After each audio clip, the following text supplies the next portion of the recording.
मोदी के बॉस की रैली इतनी सुपर फ्लॉप, आखिर बीजेपी के कार्यक्रम में कुर्सियां खाली कैसे रह गई? ममता बनर्जी बीच चुनाव कोलकाता छोड़कर दिल्ली क्यों कूच कर रही हैं?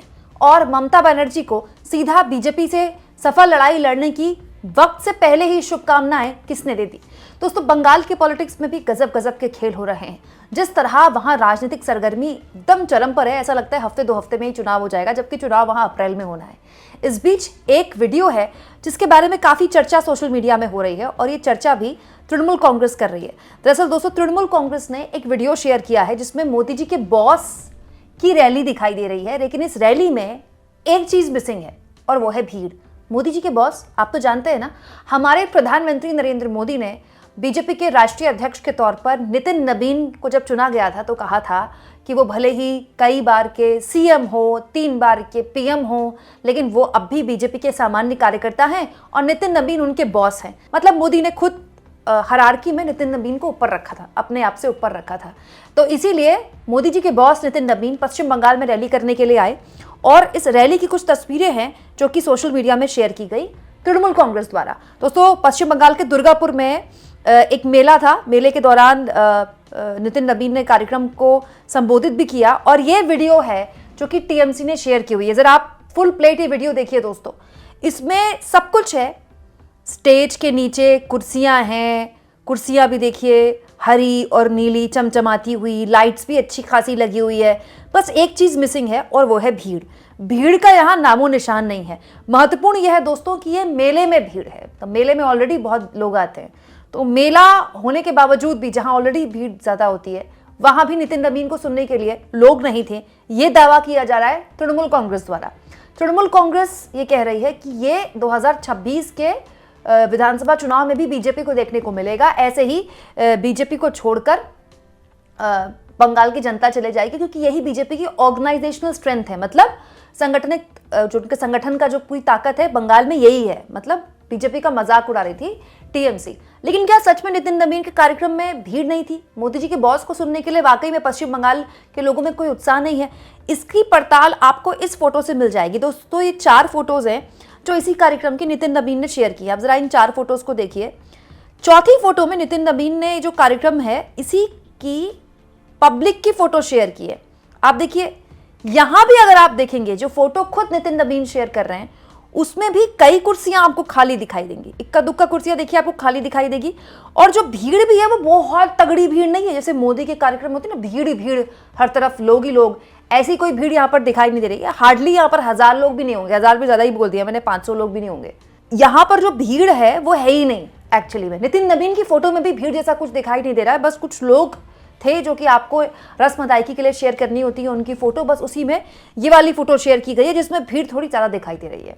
बस तो ये तो पता चलता है दोस्तों कि नितिन नबीन को देखने और सुनने के लिए कम से कम बंगाल की जनता में तो कोई उत्साह नहीं है। दोस्तों, नितिन नबीन बीजेपी के राष्ट्रीय अध्यक्ष बनाए गए, उसके लिए मीडिया कितनी भी उनकी तारीफ करे, लेकिन नितिन नबीन कोई राष्ट्रीय स्तर के नेता नहीं है।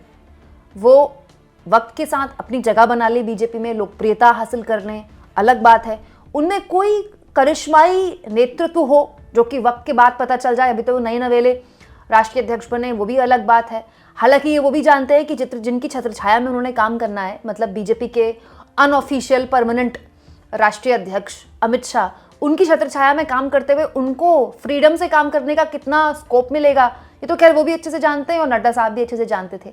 लेकिन इस वीडियो के अलावा भी कुछ फोटोज हैं जो कि पश्चिम बंगाल की राजनीति में खूब चल रही है। अखिलेश यादव, जी हाँ दोस्तों, अखिलेश यादव एक दिन पहले अपनी पत्नी के साथ पश्चिम बंगाल के दौरे पर थे, और यहाँ ममता बनर्जी से इन्होंने मुलाकात की।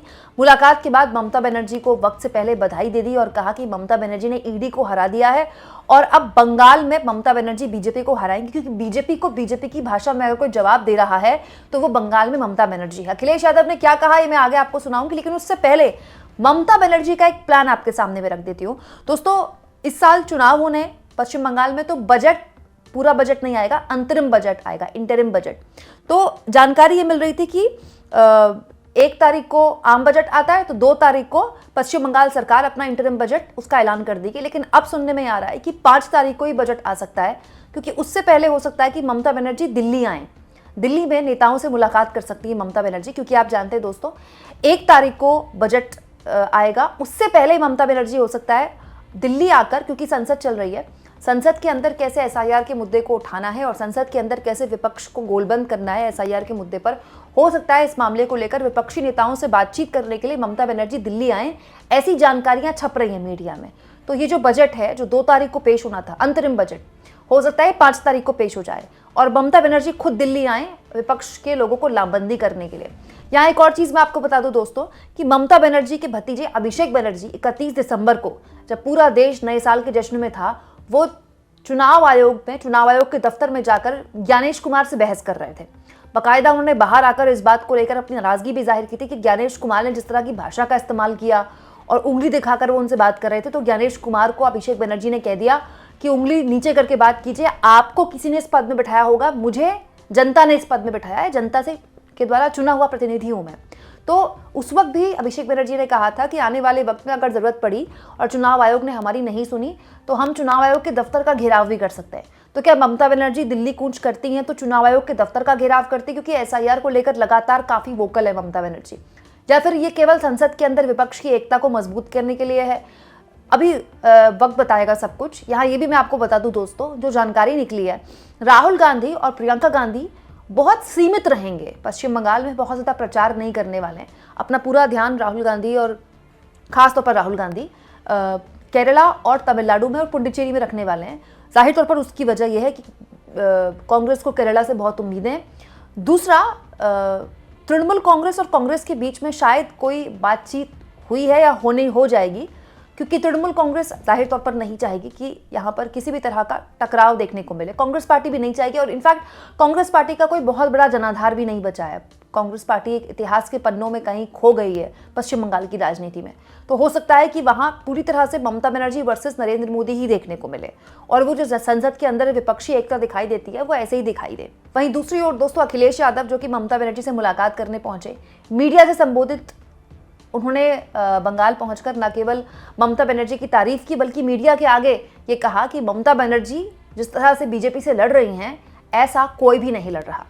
दीदी का धन्यवाद दूंगा और मैं एक चीज जो देख सकता हूं, पूरे देश में अगर भारतीय जनता पार्टी से कोई मुकाबला कर रहा है तो यहाँ की मुख्यमंत्री आदरणीय ममता बनर्जी जी मुकाबला कर रहे हैं और यही मुकाबला करने से भारतीय जनता पार्टी से मुकाबला किया जा सकता है। जितना तकलीफ परेशानी ये चुनाव को लेकर के दे सकते थे और एसआईआर सच्चाई जो एसआईआर की ये है, बिहार के लिए एसआईआर आया कि नहीं आया वो अलग बात थी, लेकिन एसआईआर जो लेकर के आए हैं ये लोग, ये लाए हैं आपके स्टेट वेस्ट बंगाल के लिए कि election commission Bharatiya Janata party SIR के बहाने एनआरसी कर करके आम जनता को परेशान कर रहे हैं और उनका लक्ष्य है कि ज्यादा से ज्यादा वोट यहां पर काट दें, जबकि उनकी जिम्मेदारी है वोट बढ़ाना,